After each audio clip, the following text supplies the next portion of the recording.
DeSoto and the DeSoto Plymouth dealers from coast to coast present Groucho Marx in You Bet Your Life. And now, here he is, the one, the only... You'll never take him alive. Oh, that's me. DeSoto, Plymouth, both products of the Chrysler Corporation. Friends, go in to see your DeSoto Plymouth dealer tomorrow. And when you do, tell him Groucho sent you. Here I am again with $1,500 for one of our couples. And if any of them say the secret word, the duck will come down and pay him $100.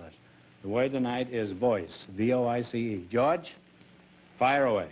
We have a couple of young people, Groucho, Miss Geraldine Tyler and Mr. Brad Andres. So, folks, would you come in, please, and meet Groucho Marx. Say the secret word, and you'll each get an extra $50. It's a common word. It's a common word, something you always have with you. It's a common word, something you always have with you. Anybody that looks like you, don't delay. Run in. Geraldine Tyler and Brad Andrews, huh? Geraldine, that's a rather unusual name. Where does it come from? Well, actually, my father got it back in Minnesota.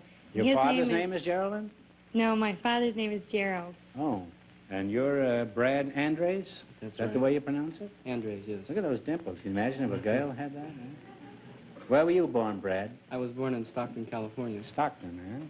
Is that in California? That's right. Oh, well, are you married? No, I'm not married. No. Look at those dimples there, huh? Yeah.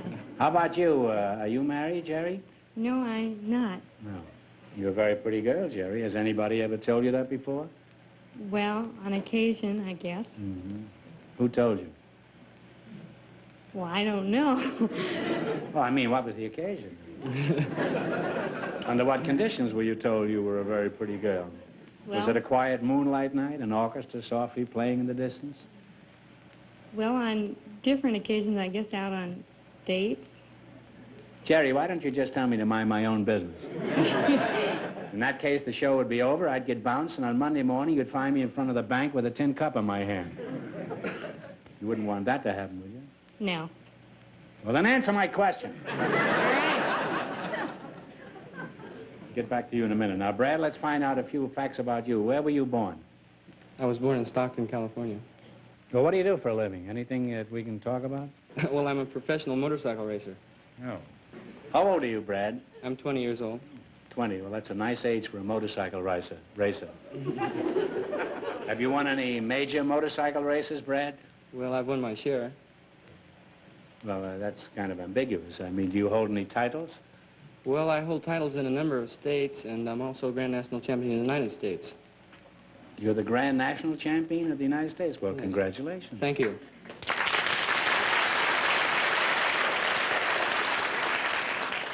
Aren't you pretty young to be the national champ? Well, I'm the youngest national champion in motorcycle history, yes. Well, that's quite an honor. Yes, it is. However, I imagine in motorcycle racing, there's no such thing as an old champion, is there? I used to drive one years ago, you know, in India. Did you? Yeah. We used to have 4 of them. We used to travel from town to town in motorcycles. Hopper had a Harley Davidson. Forget what Chico had. Chico had a girl in Topeka, I remember that. Jerry, what do you think of the champ here? Well, I think his life sounds very exciting and Yes. Oh, I mean, dangerous. yes. I think he's very nice. Yes. What is your opinion of Jerry, Dimples? I think she's beautiful. Yeah. Thank you. I have a hunch the Grand National Champion is getting ready to hook up a sidecar to his motorcycle. Do you have a job, Jerry? No, I'm a student at the University of Southern California. Well, in addition to the football players, what else are you studying? Well, my major is business education, and that includes courses in business and those in education, and I have also courses in finance and accounting. Uh-huh. Would you be interested in riding on the rear end of a motorcycle? Well, why are you taking a business course? Do you plan to plunge into Wall Street?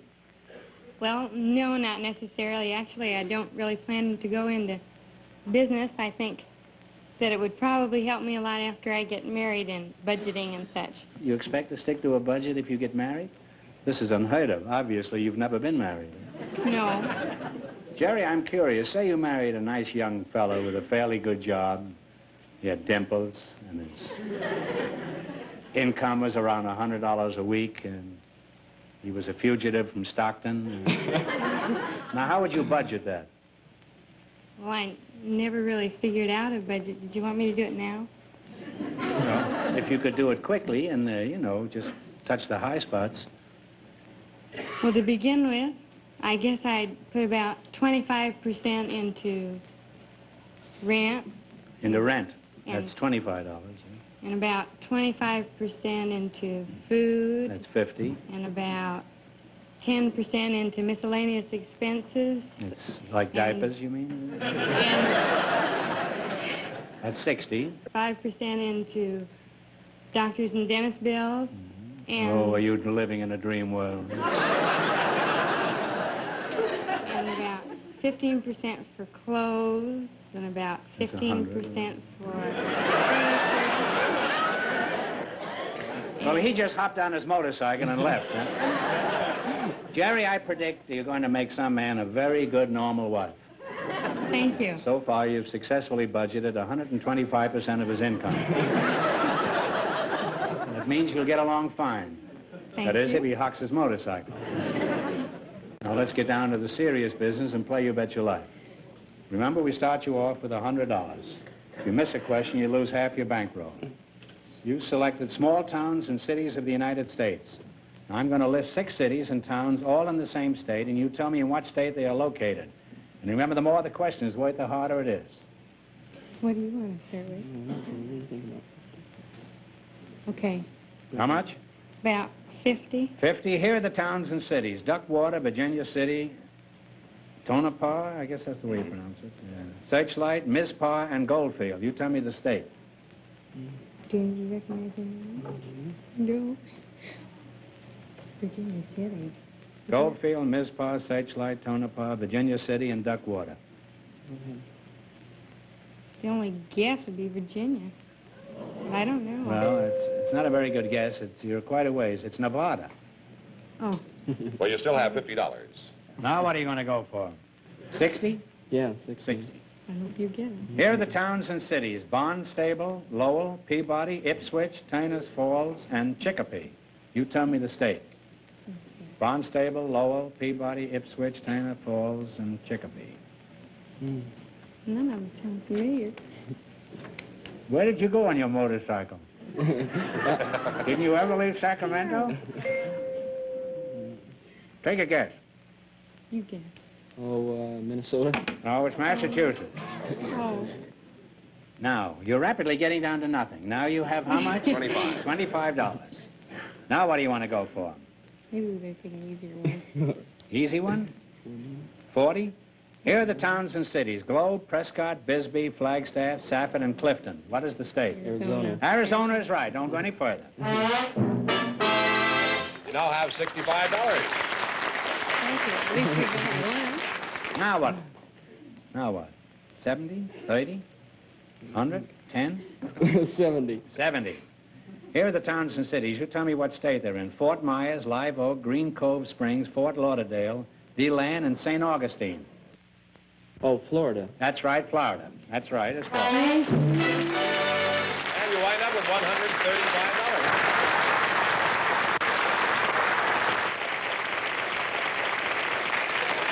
Groucho, Icy May Hoffman, and Louis Glazer are waiting to talk to you. So, folks, would you come in, please, and meet Groucho Marx. Welcome to You Bet Your Life. Say the secret word and divide $100. It's a common word, something you always have with you. Icy May Hoffman. Icy sounds like a pretty slippery character. What kind of a dish, what kind of a name is Icy, huh? I was born on a cold day in February, and of course I had a real character for a grandfather, and he called me Icy. Oh, well, that's a cute name. I had a sister-in-law we called Icy, too, yeah. Well, it could have been worse. You could have been born a couple of days later when it turned warm. Well, of course, my name is May, you know. Yes, and in that case, your name would have been Slushy. Where are you from, Slush? Ice? Hot Springs? Well, I was born in Clarksburg, West Virginia. Oh, really? Mm-hmm. Nice town, isn't Below the Mason-Dixon. Yeah. How long did go to this event occur, and where was it? What town? Clarksburg, West Virginia. Clarksburg? February 1898, Groucho. 1898. Yes. Let's see this. Oh, I'm 57. I'll be 58 in February.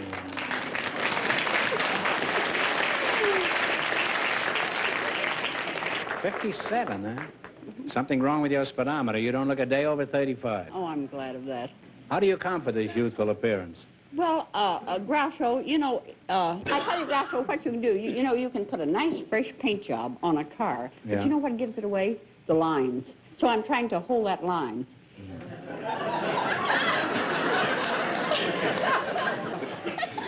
You may be yesterday's model car, but no one would ever know it.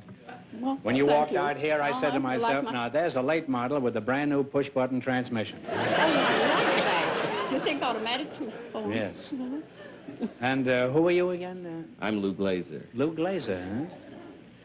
Well, where are you from, Louis? Well, I was born in Brooklyn, New York, but I came out here when I was 5 and settled in Southern California. Come out by yourself? Yeah, but my mother helped a little, too. Oh, well, what'd you do, push you along the track? No, I was a little older than that. Oh. Now, what line of business are you in, Louis? Well, Groucho, I'm one of the world's largest automobile manufacturers. Automobiles? Yes. Well, goodbye, Mr. Glazer, huh? What make of automobiles do you manufacture? And be careful what you say. There's a Well, man with a machine gun standing right behind you. we make an 1893 Duryea. That's all right. And a Stutz Bearcat. That's fine. And a 29 Duesenberg, among many others. No, you lost me, Lou. They haven't made any of those cars for 20 years. What's the catch? Is your clutch slipping? Well, actually, I'm the owner and president of Revell, which is the world's largest manufacturer of plastic model kits. We make, in And you addition just to the old... revel in these old cars? Huh? Yes, and also in the airplanes and ships we also manufacture. Well, do you make a living just selling plastic kits to children? Yes, Revell did a volume of a little over $7 million last year. The kids spent $7 million on plastic toys last year? That's right. Certainly surprising, huh? Well, Louis, you've been real successful in your own business. Now, let's see how well you and Icy can do in our game. You bet your life. In the race for the $1,500, the first couple won $135, and the secret word is voice. You selected science and medicine. What do you want to start with? Do you think we should start with 50, 60, or 70? 60? Okay, $60. What is the freezing temperature of water on a Fahrenheit scale? 32 degrees. 32 degrees? 32 degrees. 32 degrees is right. And you now have $160. Well, Now, what are you going to go for? 70, 80, 90, 10? 70. 70. Anatomically speaking, what is a digit? A digit. Is that one? That's all right, finger or toe. We'll accept that. You now have $230. All right. What for this time? How now, Violet? 80. 80. That's Shakespeare. What's the household name for sodium bicarbonate? Oh, I think they just turned baking soda. Yeah, yes. Baking soda. Baking soda? You now have $310. Now what? 100? 40? 90. 90. All right, for $90. The cerebellum, I used to know a girl named Cerebellum. The cerebellum is found in what part of the human body? The brain. Yeah, they have Brain. the brain. Brain. The That's brain that's is the correct. Brain, yes. And you wind up with $400. Oh, Whoops. thank you.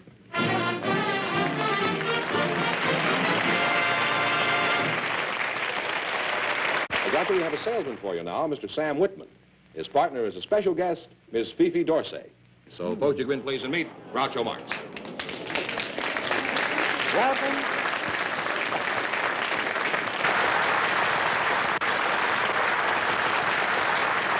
Fifi, it's nice to see you. Well, I'm certainly very happy to see you, my chicky poo. What am I? Your what? You, my chicky poo, I call it. Chicky poo, huh? Yes.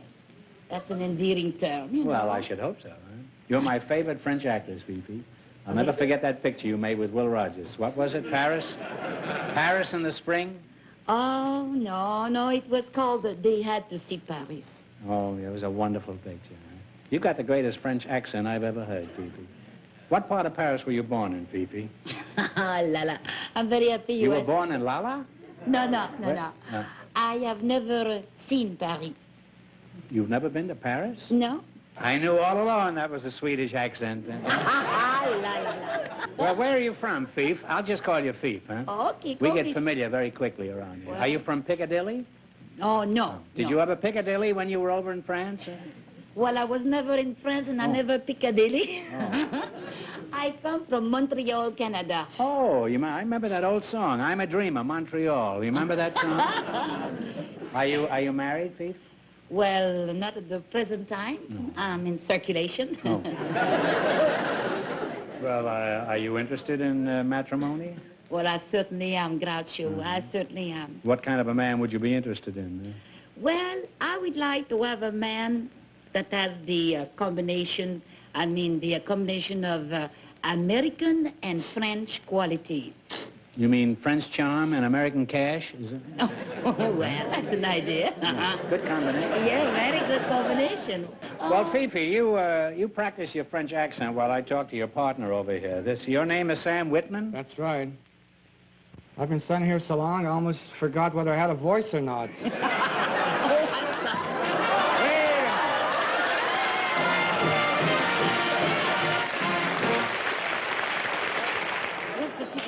You said the secret word, voice. You see it, Fifi? Oh. So you get $50, and Sam over here gets $50. See, Oh. sometimes it pays to shut up. Yes, it does. La la. Wow, In what part of Paris are you born in, Sam? Huh? Well, unfortunately, I never got that far, but I was born in Pittsburgh, Pennsylvania, Oh. and I live in Long Beach, California now. What's your racket, Sam? Well, it's not exactly a racket. I think it's an honest What is job. your profession? It's a trade. A trade. I'm a salesman for Sears Roebuck in Long Beach. I sell furniture. I see. Well, what's your racket, Sam? Huh? Are you considered a fairly good salesman? Well, I think I'm a top-notch salesman. How many top notches have you sold this year? Do you get a bonus if you sell a lot of notches? And if we so, get a gun. bonus notches to you, Sam. What do you attribute your success as a salesman to, Sam? Well, I like people, and I found that if you can get people to smile and laugh, you have a better chance to sell them. And so I've developed a habit of joking with customers and making puns about their names or where they're from. And I found that if I can make up a rhyme about a person or a situation, that I can get a rise out of them quicker enough if I just say it in just regular English. So I've developed You're a poet, huh? I'm a poet. I'm the poor man's Ogden Nash. Well, when did you discover this talent for making up rhymes, Sam? Well, Is this a recent acquisition? I think it happened about 3 or 4 years ago. I had a customer come in the store, a lady and her daughter, and Pretty daughter? she was a cute little chick, something like Fifi here, only she was from North Dakota, I found out. And I found out that her name was Rhoda. So on the back of my card, I made up a little verse, and it may not be exactly word for word, but it was something like this. I just met a girl from North Dakota, and I found out that her name was Rhoda. She's flouncy and bouncy, she's friendly and flouncy, and she effervesces like an ice cream soda.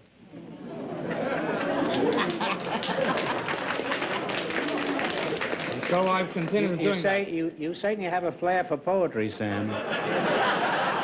You say you made up this poem when she came into Sears and Roebuck? Yes, I did. Well, how long have you been now with Montgomery Ward? Well, I've been with Sears Roebuck 15 years now, so I've given them a lot of time to find me out. Well, when you dream up one of these epic poems, do you retire to your ivory tower, or No. can you knock them out in the midst of the coffee tables and bric-a-brac? That's right. I can do it right on the spot. There's no place to hide at all. No place. Well, Sam, you seem like a real nice guy, and I've enjoyed talking to you and Fifi. Now let's see if you can win some money. In the race for the $1,500, the second couple is leading with $400. Now, this is an old-fashioned spelling bee. You get only one chance at the correct spelling and only one answer between you. I want you to spell the word and then pronounce it. And remember, the more the question is worth, the harder it is.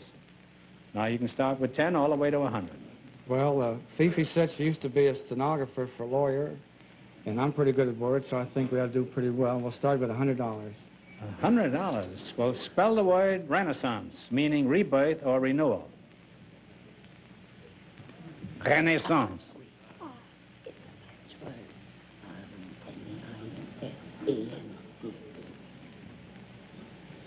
Well, she says it's a French word she ought to know. It's R-E-N-A-I-S-S-A-N-C-E. That is absolutely correct. Well, you're off to a great start. You have $200. Vive la France! Oh, la la, you said it, big boy. As I said that, there was another cabinet change in Paris. Now what? 90. $90. Is that all right with you? Yeah, I told him he was the boss there. Okay. Well, spell the word surveillance, meaning close observation, constant watch. Surveillance. That's what I said. S-U-R-V-E-I-A-L-A-N-C-E, surveillance. No, that's not what I told you. You spell it. Okay. S-U-R-V-E-I-L-L-A-N-C-E. Vive la France! Well, you now have $290. Sam, you can kiss your wife goodbye. She's got you nailed to the... To the alphabet. 80. 80, huh? You two are going nuts here. All right. He is. I'm following him. We had this all agreed, so I'm not super. All right, spell the word dissimilar, meaning not similar, unlike. Dissimilar. D-I-S-S-I-M-I-L-A-R. Go no further. You are right. You now have $370. I presume now you're going for 70? Your And here's presumption your is right. And I have plenty of that, Sam. I know you do.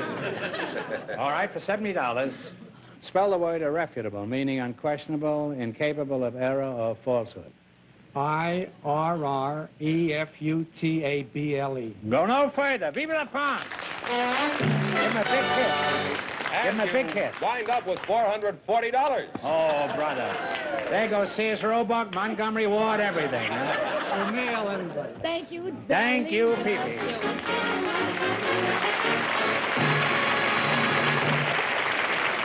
That means that in just a moment, Fifi Dorsey and Sam Whitman will get the chance at the $1,500 question.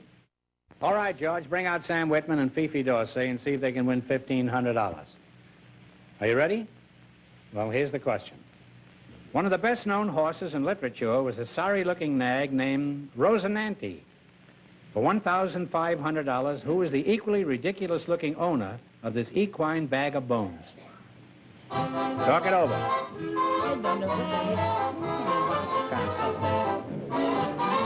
The owner of a funny-looking horse.